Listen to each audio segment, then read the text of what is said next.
মোমবাতি কেনার জন্য একটা দোকানে ঢুকেছিলাম। দোকান মানে দশকর্মার দোকান। দোকানের মালিক তখন দোকানের ভিতর পায়ের ওপর পা তুলে বসে আছে। দোকানের বাইরে একটা বেঞ্চ পাতা আছে, সেই বেঞ্চে বসে আছে আর একজন। দুজনের বয়স 45 বা তার বেশিই হবে। মনে হলো দুই বন্ধু। কোনো একটা বিষয় নিয়ে যে আলোচনা চলছিল সেটা বুঝতেই পেরেছি। দোকানে ঢুকে যখন জিজ্ঞাসা করলুম, দাদা মোমবাতি আছে? কথাটা কানে তো নিলই না, বরং বাইরে বসে থাকা বন্ধুর কথায় তখন মশগুল দোকানের মালিক। বাইরে যে লোকটি বসেছিল দেখেই মনে হলো বিজ্ঞ। সিগারেট টানতে টানতে বলছে, এখনকার ছেলেমেয়েরা মোবাইল ছাড়া কিছু বোঝে না। কাউকে গল্পের বই পড়তে দেখেছিস? আমরা তখন কত বড় গল্প পড়তাম। শরৎচন্দ্রের পথের পাঁচালী আমি দুদিনে পড়ে শেষ করেছি। তখন আমি ক্লাস 7-এ পড়ি। পথের পাঁচালীতেই তো গফুর আছে, তাই না? দোকানের মালিক বলে উঠল, পথের পাঁচালীতে গফুর থাকবে কেন? গফুর তো রবীন্দ্রনাথ ঠাকুরের মহেশে। ঠিক বলেছিস। আমরা তখন ক্লাস 9-এ পড়েছি।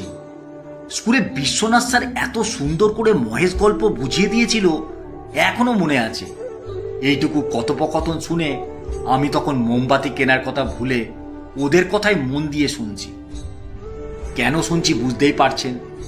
বিভূতিবাবুর পথের পাঁচালী তখন চলে গেছে শরৎবাবুর কাছে, আর শরৎবাবুর মহেশ তখন রবি ঠাকুরের ঝুলিতে। আমার মাথা তখন এমনিতেই বোঁবো করে ঘুরছে। এদিকে বিশ্বনাথ স্যারের কথা উঠতেই দোকানের মালিক বলে উঠল, সত্যি আমাদের সময় বিশ্বনাথ স্যার মানে বাংলায় তুখর। এত ভালো পড়াতো, ক্লাসেই পড়া হয়ে যেত। মহেশ গল্পটা এমন সুন্দর করে পড়িয়েছে, এখনো মনের মধ্যে গেঁথে আছে। গফুর যখন অনিমাকে নিয়ে চলে গেল, এটা পড়াতে পড়াতে বিশ্বনাথ স্যার গোটা ক্লাসকে কাঁদিয়ে দিয়েছিল। এমন গল্প শুনে আমার চোখে জল এসে যাচ্ছিল। গফুর অনিমাকে নিয়ে চলে যাচ্ছিল বলে নয়, সিগারেট ফুঁকে ধোঁয়া এমনভাবে ছাড়ছিল, আমার চোখ মুখ ভরে উঠছিল। ভেবেছিলাম এসব সহ্য করে চোখে জল আনবই না, কিন্তু অনিমার প্রসঙ্গ যখন এলো তখন আর স্থির রাখতে পারিনি। মনে মনে ভাবছিলাম, আমিনার ভাগ্যটাই খারাপ। বিশ্বনাথ স্যার এমনভাবে পড়িয়ে দিয়েছেন, আমিনাকে অনিমাতে নিয়ে চলে এসেছে। দোকানের মালিক এবার বাইরে বসা বন্ধুকে জিজ্ঞাসা করলো, আর একটা কবিতা ছিল সুকুমার রায়ের, মনে আছে কি তোর? রাজার পায়ে ধুলো লাগবে না বলে কত কি কাণ্ড করেছিল, শেষে একজন চর্মকার জুতো পরিয়ে দিল। মনে থাকবে না আবার? মহারাজ কৃষ্ণচন্দ্রের গল্প তো এটা। কেউ যখন পারল না তখন গোপাল ভাঁড় এসে বুদ্ধিটা দিয়েছিল। একদম ঠিক বলেছিস। এখনকার ছেলেমেয়েরা এসব পড়বে?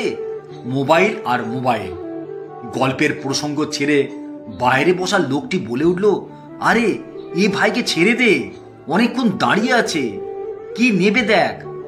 বলে আমার দিকে তাকালো। তারপর আমাকে বলল, এই যে আমরা এতক্ষণ ধরে আলোচনা করছিল, তুমি তো শুনলে, কিছু কি ভুল বলেছি? সেই কবে পড়েছি, এখনো সব মনে আছে আমাদের। আমি কিছু বলে ওঠার আগেই দোকানের মালিক এবার আমাকে জিজ্ঞাসা করলো, ভাই তুমি কি নেবে বললে? দেশলাই? ততক্ষণে আমি সব ভুলে বসে আছি।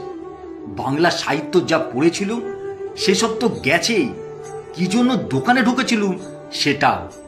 তো দোকানের মালিকের কথাতে সাই দিয়ে বললুম, হ্যাঁ দাদা, একটা দেশলাই নেব। একটু আগে বাড়ি ফিরেছি, একটা করে দেশলাই কাঠি জ্বালছি আর নেভাচ্ছি। মনে মনে ভাবছি, বিভূতিবাবুর পথের পাঁচালী গেল শরৎবাবুর হাতে।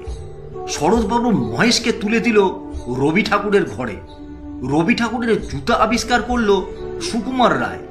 হবুচন্দ্র রাজা নাম পাল্টে হলো মহারাজ কৃষ্ণচন্দ্র, তাকে আবার বুদ্ধি দিল গোপাল ভাঁড়। আর হতভাগী আমিনা তার বাপের দেওয়া নাম ভুলে সে এখন অনিমা। এ তো দেখছি কবি লেখকদের ঘরে আগুন লাগালো। ভাগ্যিস ওনারা জীবিত নেই, থাকলে যে কি হতো কি জানি বাবা। বিশ্বনাথ স্যারও বেঁচে আছেন কিনা, উনি যদি শুনতেন উনিও আনন্দে কেঁদে ফেলতেন দুই দরদি ছাত্রের স্মৃতির রোমন্থন শুনে। ভাগ্যিস তখন মোবাইল আবিষ্কার হয়নি।